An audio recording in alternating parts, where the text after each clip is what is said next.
우리가 지구상에 사는 생물에는 두 가지 종류가 있지요. 그렇지 않습니까? 움직이지는 않지만 살아있는 식물들이 있고 항상 돌아다니는 동물들이 있지요. 그래서 인간을 동물이라고도 그러지 않습니까? 그래서 에덴 동산 이야기를 하다 보면은 거의 동물과 식물이 등장하는데 그 중에서 특별히 식물 중에서 나무에 관한 이야기를 하려고 합니다. 이 나무라고 하는 것은 창세기 1장의 셋째 날, 창조 셋째 날에 바람이 쫙 강력한 바람이 부니까 이 궁창 아래 물들이 한쪽으로 모이면서 묻이 드러나는데 그 묻을 하나님께서 땅이라고 이름하시고 그 위에 나무를 심었다 이런 얘기가 나오죠. 그 다음에 두 번째 창세기 2장에 보게 되면은 이 에덴 동산 안에 많은 식물과 나무들이 있는데 동상 중앙에 있는 생명의 나무와 선악의 알매의 나무를 먹지 말아라 이런 또 나무 이야기가 나오고 또 창세기 3장에 보게 되면 그 중앙에 있는 나무로 인해서 비롯되는 다양한 사건들이 나옵니다. 그리고 많은 시간이 흐른 다음에 예수님이 이 땅에 오셔서 마지막 짊어지고 가시는 그 나무가 바로 십자가 나무죠. 이렇게 나무는 성경 곳곳에서 중요한 위치와 많은 이야기를 우리에게 제공해주고 있습니다. 이 나무를 통해서 우리에게 안다는 것이 무엇인가? 라는 질문을 던져주기도 하죠. 그래서 오늘 창세기 2장 17절의 말씀을 가지고 도대체 안다는 것이 무엇이냐? 라는 주제로 함께 말씀을 나눕니다. 에덴 동산에는 나무가 거기서 잘 자라고 있고 또 그 나무를 타고 있는 뱀에 관한 이야기가 있습니다. 창세기 특별히 1장에서 11장의 내용은 어떤 세상의 경전보다 어떤 중요한 종교보다 아주 오래된 이야기입니다. 수천 년 전의 이야기죠. 기독교, 유대교, 이슬람교보다 훨씬 더 오래된 얘기입니다. 창세기 1장부터 11장까지 이야기는요. 기독교, 유대교, 이슬람교라는 종교가 생겨나기도 전에 인간이 상상할 수 없는 태고 쪽 얘기를 담고 있는 것이 창세기 1장부터 11장. 이 11장까지의 얘기가 인류의 처음과 마지막의 모든 것을 담고 있는 뿔입니다. 그런데 인간이 상상할 수 없는 태고 쪽 이야기를 마치 한참 지난 다음에 후대에 등장한 유대교, 그리스도교, 이슬람교 교리로 해석하는 것은 참으로 자기당착이요 모순입니다. 그 시대에 따라서 거기에 나온 이야기를 자신의 삶에 저항해서 해석할 수가 있어요. 물론 그렇죠. 그 해석한 내용을 우리는 참고만 하면 됩니다. 어거스트의 얘기도, 토마스 아퀴나스의 얘기도, 루터의 이야기도, 칼빈의 이야기도, 유용모의 이야기도, 감석헌님의 이야기도 우리는 그분들은 자기 삶의 저항 가운데서 이 말씀을 이렇게 해석을 했네 라고 참고만 해야지 이것을 우상할 필요는 절대로 없습니다. 여러분, 창세기 12장 이후의 내용은 각자 종교의 교리로 해석이 가능하다고 쳐도 1장부터 11장까지의 내용은 절대로 그렇게 할 수 없습니다. 그런데 종교가 쇠퇴하는 하더라도 종교가 21세기에도 지금 많은 힘을 우리에게 주고 있습니다. 왜 그럴까요? 그거는 자꾸 자꾸 우상화해서 자기가 교리를 만드는데 등장되어 온 적이 없고 본 적도 없으면서 남들이 말한 것이 진리라고 그걸 수용하도록 우리가 교육을 받아왔기 때문입니다. 그래서 감히 그 테스트 성서의 내용을 보고 그 구조를 보고 자신이 하나님께서 주신 상상력으로 스스로 해석하기를 포기하고 말았어요. 그거는 사실 자기 자신에 대한 모독입니다. 그러므로 여러분 두려워하지 마세요. 여러분이 각자가 느낀 게 다른 사람과 틀리지만 솔직하고 진실하게 표현하며 그렇게 하면 살아보세요. 그런데 이런 토의에서 어거스틴의 해석이나 루터나 칼빈의 해석이 더 좋으면 그리고 더 깊고 그렇다면 그걸 우리가 수용해서 참고하고 살아가면 돼요. 그런데 특별히 종교인들은 말이죠. 양치는 목자보다는 스스로 자신이 양이 되기를 좋아해요. 특별히 교회 안의 성도들이 그래요. 그래서 누가 리더가 등장을 해서 그 사람이 말한 것이 진리라고 자신을 포기해버리고 마는 일이 주변에 얼마나 많이 있습니까? 여러분, 21세기에 새롭게 태어날 그리스도교는 즉 그 안에는 가톨릭도 있고 동방 기독교도 있고 그리고 우리가 믿는 개신교도 있습니다. 가톨릭, 동방 기독교 그리고 개신교는 우리 각자가 테스트를 읽고 감동적으로 느낀 부분을 우리 자신의 삶 안에서 펼치면 그리고 자신의 말과 행동으로 옮기면 돼요. 이것이 바로 21세기의 진정한 나의 복음이고 여러분의 복음입니다.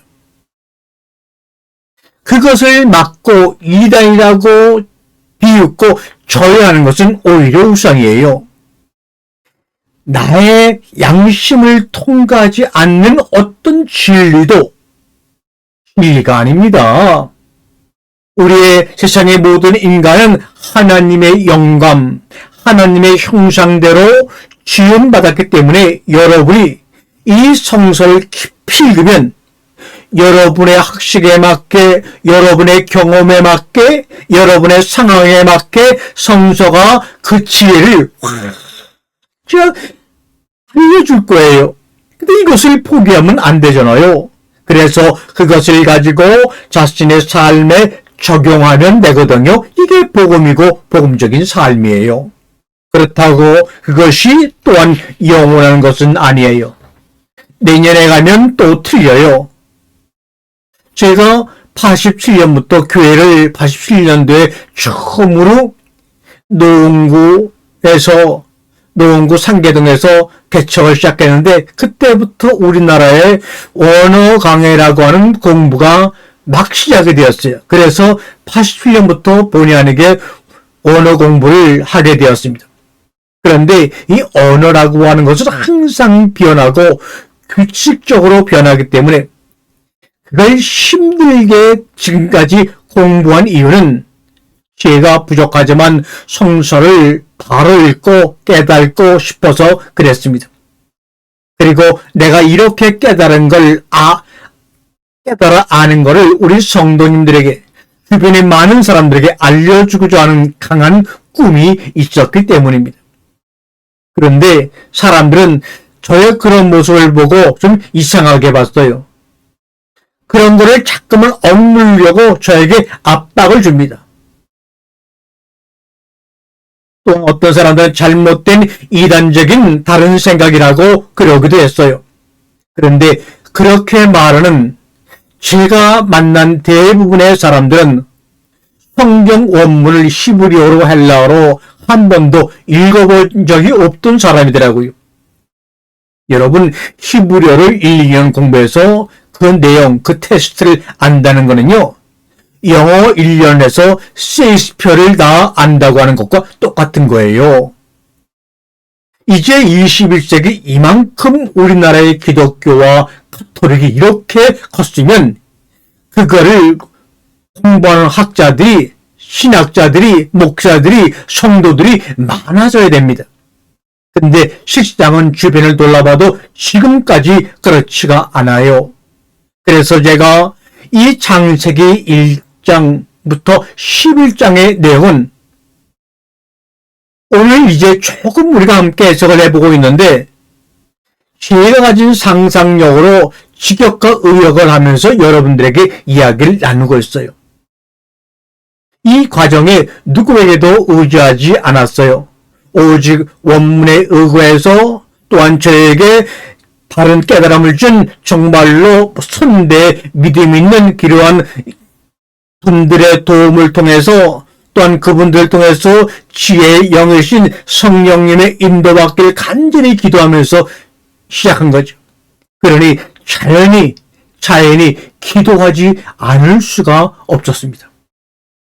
그래서 그거를 이제는 여러분한테 제가 해드릴 수 있는 이유는, 여러분도 이제부터는 나름대로 각자 해석을 해봐라 이겁니다. 제가 말씀드린 것, 여러분이 해석해 본 것들이 다 유일한 해답은 아니지만 여러분에게 정답일 수가 있습니다. 그걸 두려워할 필요가 없어요. 그래서 성서 이야기는요, 어떤 종교보다 오래됐고 그 종교를 잘 정리한 교리보다 진실한 것이 성경 원문의 이야기입니다. 종교나 교리가 성서의 내용을 왜곡하는 일이 없어야 합니다. 그래서 오늘은 좀 상징에 관한 이야기를 하려고 합니다. 상징이라는 것은 영어 단어로 말하면 심볼이라고 해요. 심볼. 여기서 심이라는 것은 함께라는 뜻이고요. 볼이라는 말은 바로 던진다 이런 뜻입니다. 이게 무슨 말이냐? A라는 이야기를 이해하기 위해서, A라는 심층적인 의미를 전달하기 위해서 우리 일상에서 일어나는 쉬운 이야기로 설명하는 거다 이런 말입니다. 여러분이 우리가 운전을 하고 가다가 빨간불이 켜지면 빨간불이구나 하고 그냥 지나가면 안 되죠. 왜냐하면 그거는 설하는 이야기니까요. 그러니까 성경 나무 이야기에 나오는 뱀 얘기는 뱀이 바로 빨간불과 같다는 거예요. 그 이야기는, 뱀의 이야기는 심층적인 의미가 그 속에 담겨져 있어요. 그 의미를 파악해야 합니다. 또한 여기에 등장하는 두 개의 나무, 수많은 에덴 동산 안에 수많은 나무 중에서 동산 가운데 두 개의 나무가 있다는 것 아닙니까? 하나는 생명나무, 히브리어로 카임이라고 그래요. 또 하나는 선과 악을 총괄하는 지식의 나무, 트리 나리지. 선악을 아는 나무는 완전히, 이거는요 잘못된 번역에 이제 고쳐야죠. 선악을 알게 하는 나무, 이거 완전히 잘못된 번역이에요. 이 선악의 지식의 나무란 뜻으로 번역을 고쳐야 됩니다. 여기서는 선과 악이 중심이 아니에요. 여기서 핵심은 난리지, 지식입니다. 그래서 영어 번역은 Tree of the Knowledge of God and Evil. 여기서 제일 중요한 것은 또다시 반복합니다. knowledge입니다. 지식. 이 지식이라는 것이 바로 히브리어로 나아트입니다. 이 나아트는 동사 야다라고 하는 동사에서 나왔는데 창세기 3장에 그 말이 등장을 합니다. 그래서 그 의미를 우리가 쭉 잘 추적해 보면 이 아주 오래된 이야기, 그리스도교, 유대교, 이슬람교가 등장하기 수천 년 태고 쪽에 이야기가 담겨있는 상징을 우리가 제대로 들어가서 이해할 수가 있어요. 지금은 그거를 누구나 마음만 먹으면 이해하고 해석할 수 있는 시대가 드디어 우리 코앞에 왔습니다. 우리가 20세기에 들어와서 세계 기간이 등장하죠. 이 대중문화의 대중을 만드는 기관이 세 개가 있어요. 첫 번째는 언론, 두 번째는 대학, 그리고 세 번째는 종교 아닙니까? 대중 종교. 그래서 사람들을 무리로, 대중으로 만들어버립니다. 그러나 성경을 보게 되면 여러분도 아시지만 하나님은 한 번도 무리, 대중을 선택한 적이 없어요. 아무리 수만 명이 모이는 교회도, 아무리 수천 명이 모이는 교회도 하나님께는 아무 의미가 없어요. 하나님은 그 많은 무리 가운데 오직 한 사람만을 선택합니다. 한 사람 한 사람. 우리 하나님은 한 사람을 꼭 따로 불러 선택을 해서 그에게 말을 겁니다. 얘야, 얘들아, 말을 걸어요. 그래서 사람들이 이렇게 말하지 않았습니까? 진정한 그리스도인은 예수밖에 없고 진정한 불교에는 붓다밖에 없어요. 이렇게 말입니다. 다른 사람들은 그 사람들 얘기를 갖고 왜곡해서 전달한 경우가 많아요. 오늘 그래서 그 아주 오랜 테스트, 이걸 가지고 이야기를 나누는데, 태국 쪽에 입과 입으로 구전으로 전해 내려던 것을 기원전 10세경에 이걸 책으로 엮어냅니다. 이 기원전 10세기에 엮어낸 이 테스트를 가만히 보니까 여호와 하나님이라고 그랬다가 그냥 엘로엘 하나님이라고 얘기하다가 그렇게 표현이 달라집니다. 그래서 학자들이 연구를 해보니까 이 당시 서로 다른 두 개의 이야기가 하나로 합쳐졌구나, 편집되었구나 라고 말하게 돼요. 그게 뭐 너무나 오래된 얘기니까 정설은 아니지만 그러나 그럴 수 있다고 학자들이 얘기하고 있습니다. 그래서 오늘 나무의 메타포가 뭐냐? 메타포가 뭡니까? 나무의 의미가 뭐냐? 무엇을 의미하는 것이냐? 이런 말이죠. 나무죠. 그런데 우리가 나무를 보게 되면 나무를 키우는 그 근원, 나무가 가지가 나고 줄기가 쭉쭉 뻗어 산으로 막 자라는, 하늘로 자라는 그 근원이 안 보여요. 나무를 키우는 근원을 우리가 뭐라 그러냐? 뿌리라고 그러나 뿌리가 깊이 지구 중심에 내려가야지만 위로 나무가 올라갑니다. 그래서 가지를 내고 잎사귀를 만들거든요. 그래서 이 나무라는 것이 저 지구 핵에 내려와 있지만 하늘까지 올라가는 모순이 발생하는 거예요. 그런데 우리가 신약에 가보게 되면 결국 이 나무의 메타포가 뭔지 알게 됩니다. 바로 예수님이 짊어지신 십자가라는 것을 알게 돼요. 십자가는 이 끝을 뾰족하게 해서 이걸 삐뚤어 박으면 안 돼요. 정확하게 지구 중심에 딱 박아야지만 하늘로 올라가는 메타포거든요. 그러니까 신약 성서에서는 이 나무 메타포로 예수님께서 그 메타포, 그 상징을 위해서 자신을 세크리파이스, 자신을 희생시켰다 이겁니다. 그 아주 중요한 메타포가 창세기 몇 장이요? 3장에 등장하거든요. 그래서 창세기 3장에는 나무가 등장하는데 하나는 하임, 그래서 생명나무고, 생명나무는 글자 그대로 생명나무를 따먹으면 영원히 사는 나무예요. 그래서 이 생명나무가 존재한다고 하는 것은, 그래서 생명나무를 따먹어야지만 영원히 산다고 하는 것은 반대로 얘기하면 인간이 에덴 동산에서 영원히 살도록 창조되지 않았다는 반증이기도 하지요. 그리고 또 하나의 나무는 선악의 지식의 나무, 알매나무입니다. 선악의 지식의 나무, 제가 분명히 말씀을 드렸죠. 선악을 알게 한 나무, 선악을 아는 나무가 아니라고, 잘못된 번역이라고 분명히 몇 번이나 반복해서 말씀을 드렸어요. 그랬죠.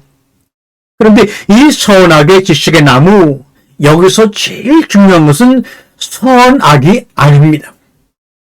지식의 나무입니다. 선악의 지식의 나무, 그 다음에 다하트. 이 다하트는 바로 지식이라는 명사입니다. 그 다음에 토부와 라, 선과 악이라는 말이 나오죠. 선과 악의 지식의 나무. 그래서 우리가 먼저 결론적으로 말씀을 드리면요. 이 선과 악, 토부와 라라고 하는 건요. 이 심적어에서는요. 관용적인 문구로 남녀노소처럼 서로 반대되는 개념, 선과 악처럼 서로 반대되는 개념을 쭉 같이 나열시켜서 전체를 표현하는 하나의 관용구입니다. 그러니까 선악이라고 하는 것은 선과 악을 이야기하는 것이 아니라 문자적으로는 선과 악이라고 우리가 볼 수 있지만 전체라는 토탈리티라고 하는 맥락으로 보면 선과 악이 아니라 전체의 지식의 나무다 이렇게 해석하는 것이 맞죠. 여러분 아시겠지만 선이라는 단어하고 라라고 하는 악이라는 히브리어는 항상 우리의 오감과 연결되어 있습니다. 그래서 그 의미에서 축적된 추상적인 의미가 합쳐져 있지요. 그래서 선이라고 하는 것은 향기로 이런 뜻입니다. 선이라는 것은 향기를 내다 이런 뜻으로 히브리 백성들은 오감으로 이해한 단어가 바로 토부입니다. 내가 한마디 말도 하지 않아도 옆에 있는 사람이 다 알아요. 왜? 그 냄새를 맡고 향기를 맡고 아, 이 사람이 선하구나. 근데 자기가 스스로 나는 선하다 라고 말하면 그게 바로 위선입니다. 그게 바로 악보다 더 악한 악이라고 성경은 말하죠. 악이라는 것은 악한 사람은요 말하지 않아도 악해요. 왜요? 그 몸에서 악취가 나기 때문에 옆만 있어도 이 사람이 어떤 사람인지 알게 되거든요. 그것을 마치 내가 꽃을 피웠는데 악취를 내면 나비나 벌이 찾아오지 않는 것과 마찬가지지요.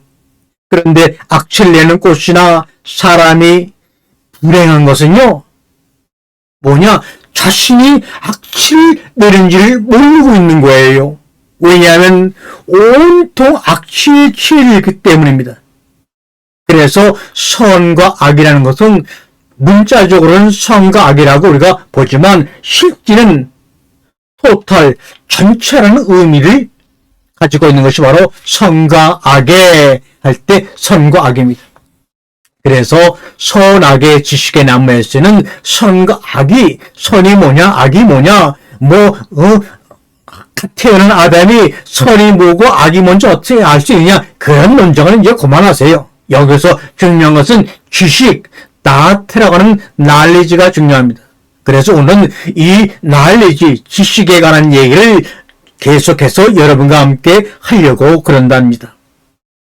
날리지, 히브리어는 나트라는 단어가 있는데 날리지라고 하는 것은요, 여러분 신약에도 많이 우리가 성경에서 많이 보죠. 야다라는 아주 중요한 히브리어의 핵심 키워드 중에서 가장 중요한 키워드가 바로 야다, 알다라는 단어입니다.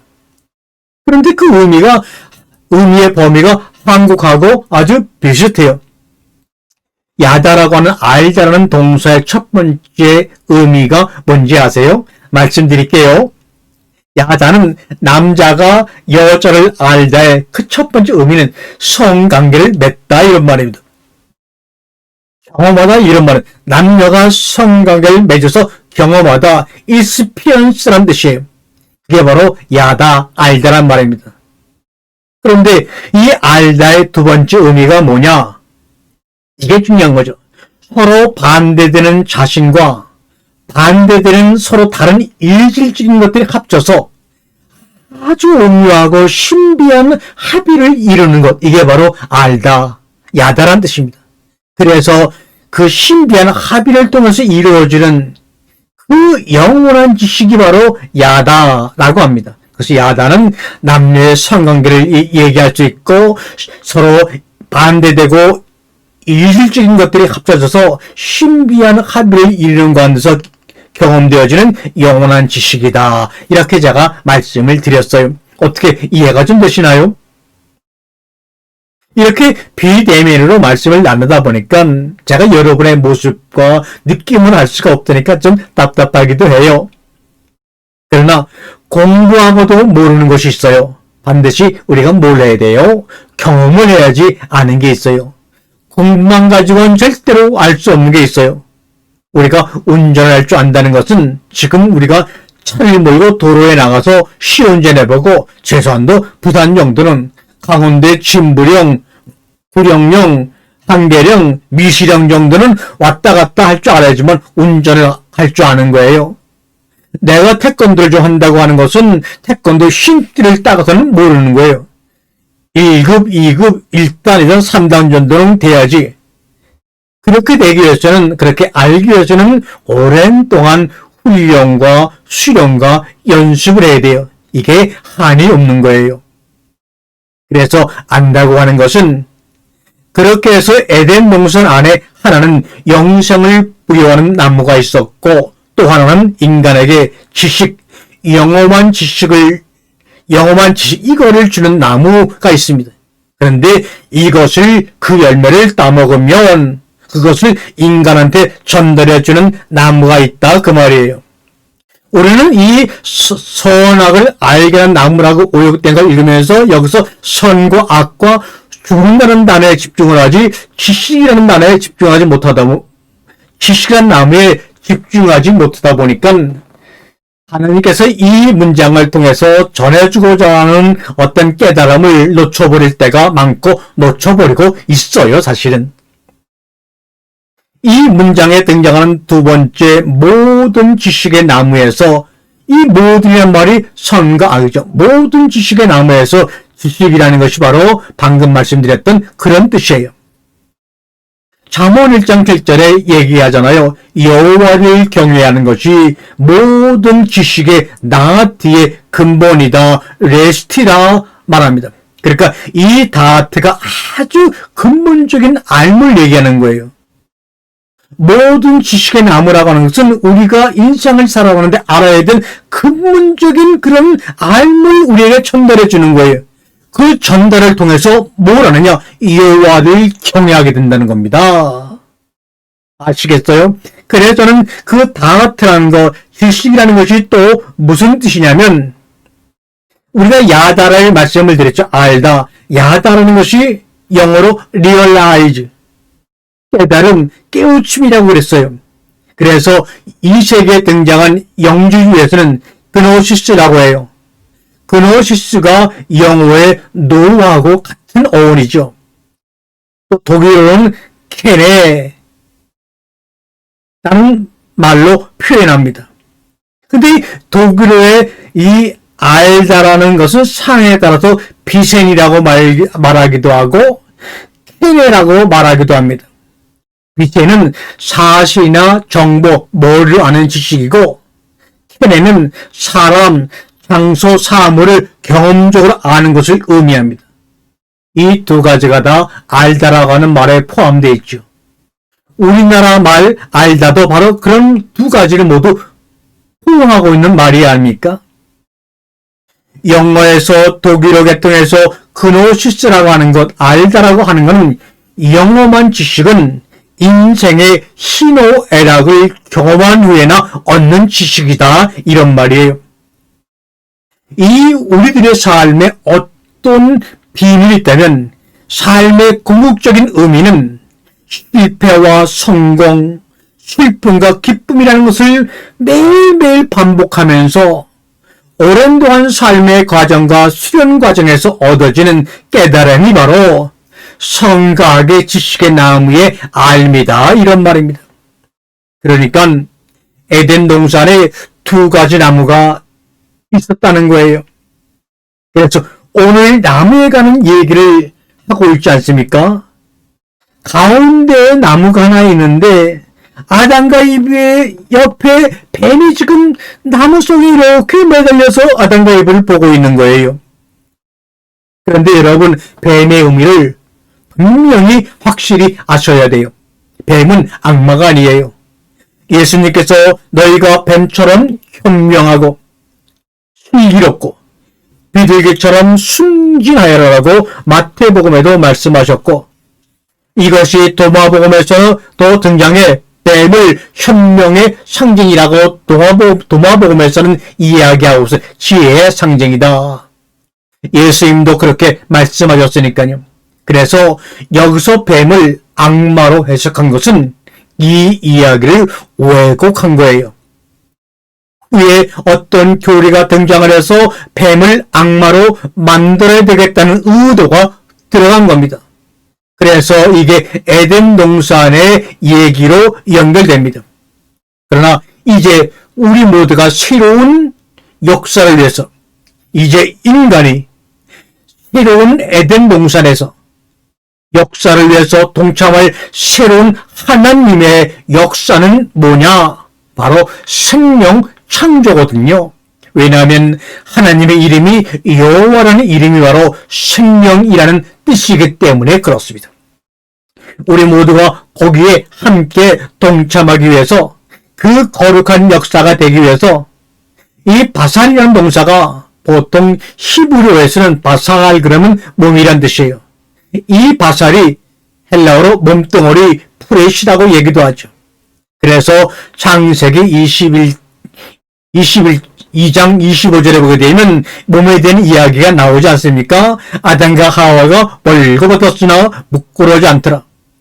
그렇게 창세기 2장을 벌거벗었으나 부끄러워하지 않더라라고 그 2장을 마친 이유는 뭐냐? 바로 연이어 기록되는 창세기 3장에 바로 성에 대한 의식과, 이걸 젠더라고 하죠. 또 구별에 대한 얘기가 나오기 때문에 그런 문장으로 마친 겁니다. 여러분, 창세기 3장 1절 보세요. 히브리어 본문은 항상 제가 말씀을 드렸죠. 동사로 시작하는데 이 창세기 3장 1절은 명사로 시작하고 맙니다. 마나시 그리고 뱀이, 이렇게 뱀이라는 단어가 가장 먼저 창세기 3장 1절에 나옵니다.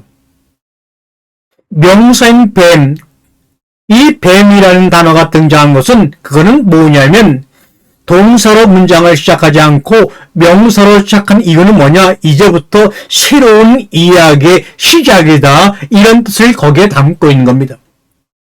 새로운 스토리 시작이기 때문에 그래서 뱀이란 단어를 사용한 겁니다. 그리고 그렇게 번역을 한 거죠. 여러분, 이 인류사의 엄청난 이야기에 새로운 이야기를 시작한 중요한 것이 등장하는데 그게 바로 뭡니까? 뱀입니다. 그래서 뱀을 있는데 보세요. 여호와 하나님이 만드신 들판에 어떤 짐승보다 아주 현명하다. 근데 이게 보통 현명하다고 그 번역을 하면 좀 이상한 것 같아서 대개 이 말을 교활하다, 강교했다 이렇게 번역하는데 그런 의미는, 나시한 의미에 그런 의미는 없어요. 그냥 현명하다 그런 말입니다. 그가 뱀이 여자에게 말하기를, 뱀이 정말 보세요. 하나님이 동산 어떤 나무도 먹지 말라고 하시더냐. 이게 무슨 이솝의 우화도 아니죠. 뱀이 또 말해요. 이걸 축자적으로 해석하지 마세요. 문자적으로 해석하지 마세요. 옛날에 에덴 동산에서는 뱀도 말했다. 그렇게 이제 말하지 마세요. 이거는 메타포라는 거죠. 메타포, 우화고 은유입니다. 그래서 어떻게 인간에게 소위 말하는 성의식이라는 것이 들어오고, 죄가 어떻게 시작이 되고, 에덴 동산에서 무슨 일이 일어나고, 이거에 대한 설명을 지금 뱀과 나무와 아담과 이브 이야기를 통해서 메타포로 지금 설명하고 있는 거예요. 그런데 보세요, 여러분. 그 하나님의 이름이 전부 여호와 엘로힘이 야훼 엘로힘이라 했는데, 이 특별히 뱀이 말할 때만 여호와 엘로힘, 야훼 엘로힘이라고 말하지 않고 뭐라 그래요? 하나님, 그냥 엘로힘이라고 그랬어요. 그래서 학자들은 이 얘기를 보고 아주 오래된 또 다른 얘기가 여기 끼어들었을 가능성이 있다, 이렇게 말합니다. 뱀은 여호와 하나님께서 만드신 들판의 어떤 짐승보다 현명하다고 성경은 증언합니다. 신약 성서에서도 예수님께서 마태복음 10장 16절에 너희들은 내가 너희들을 이리때 가운데 너를 보낸다. 그런데 그 이리때 가운데 보내는데 너무나 너희들이 아주 위험하니까 지금부터 너희들은 뱀처럼 현명하고 비둘기처럼 순전하라. 이렇게 주님께서 당부하지 않습니까? 그리고 우리가 성경 다음으로 창세기에 관한 내용을 좀 더 깊게 이해하고 싶으면 어거스틴의 고백론을 읽어보셔야 합니다. 창세기 이야기를 어떻게 서양의 기독교가 이해했는지를 가장 잘 이해할 수 있는 책이 바로 어거스틴의 고백론입니다. 이 서양의 기독교가 창세기 이야기를 이해하는 것은 어거스틴의 고백론의 기초에서 그렇게 이해했던 겁니다. 특별히 어거스틴의 고백론의 9장부터는 창세기 이야기에 대한 해설이 나오고 논평이 나옵니다. 시간이란 무엇인가, 영혼이란 무엇인가, 이런 문제를 얘기하는 가운데서 창세기라는 이야기를 고백론 9장에 어거스틴이 이야기하기 시작합니다. 그래서 움베르토 에코가 최초의 심리학서적은 어거스틴의 고백론이라고 말하죠. 거기에 보시면 이 고백론 2권 6장 12절에 보게 되면 어거스틴이 배를 훔쳐먹는 배 사건도 기록해 놓고 있어요. 아주 재밌죠. 그런 가운데 어거스틴의 고민이 뭐냐? 어거스틴의 고민은 이 로마라는 대제국이 왜 이교도를 특별히 고트족이라는 야만족이 와서 이 로마 교회를 희롱하고 로마 제국을 이렇게 허물어뜨릴 수 있을까? 이걸 도저히 이해하지 못한 거예요. 하나님만을 섬겼던 이스라엘 백성들이 바벨론에게 포로로 잡혀가고 페르시아에게 정복당하고 아시리아에게 멸망당한 이것을 지켜보면서 왜 우리가 이렇게 이방 족속들에게 하나님을 모르는 백성들에게 이 나라가 이렇게 멸망당하고 예루살렘의 성전이 다 이렇게 파괴되는가 도저히 이해하지 못했던 것처럼 어거스틴도 로마가 망해가는 장면을 보면서 고민하기 시작합니다. 이 어거스틴이 어떤 사람입니까? 수사학자예요. 철학자예요. 어거스틴의 우상은 플라톤이었어요. 또 어거스틴은 그 당시 최고의 학교인 밀라노에 말하는 것을 가르치는 교수였어요. 그런 사람이 로마 제국이 멸망하는 이유를 그리스 철학 안에서 찾으려고 노력도 했고 시도도 했지만 찾을 수가 없었어요. 왜냐하면 인간의 문명을 진화하고 인간을 승화시키는 것은 바로 지식인데 저 이교도들 야만적인 고트족은 전혀 지식이 없는 민족인데 이들이 어떻게 우리 로마 제국을 멸망시킬 수가 있을까? 그러니까 서양 철학이 자신이 살고 있는 로마 제국의 멸망을 설명하지 못하는 것에 대해서 너무나 절망하고 있었습니다.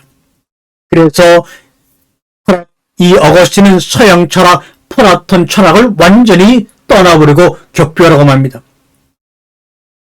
이 어거스틴은 354년에 오늘날 알제리에 해당하는 로마 제국의 식민지인 북아프리카의 소도시 나가시타라고 하는 조그만 시골 동네에서 태어났습니다.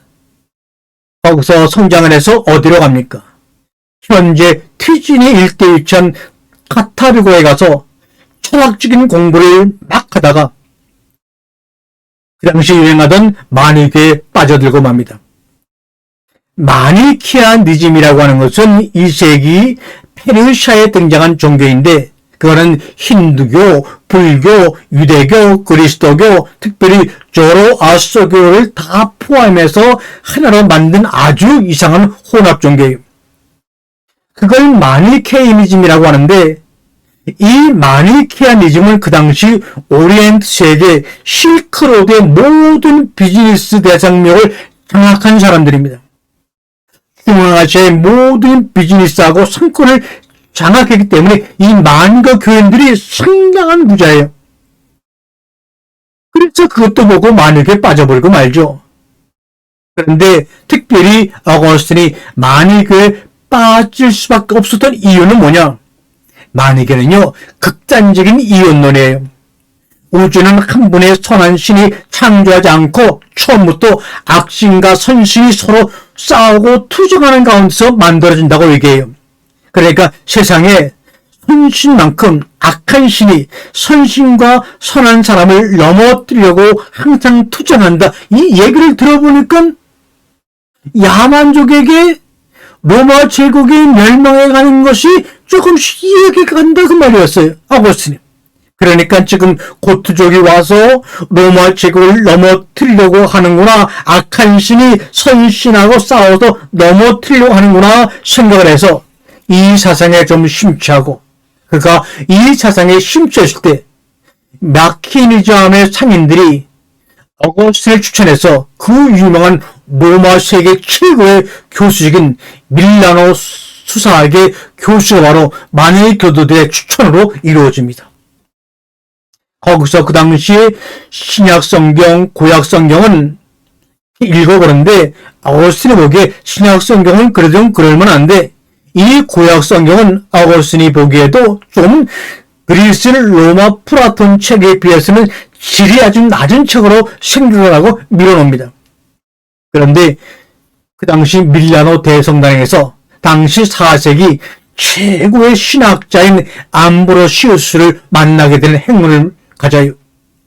암브로시우스의 설교를 들으면서 그리스도교도 최고 해석의 가능성이 있다는 것을 깨달아서 점점 그리스도와 접하면서 친밀함을 느끼게 되죠. 그러면서 이 만익을 떠나는데 어거스틴이 만익을 떠나는 이유는요.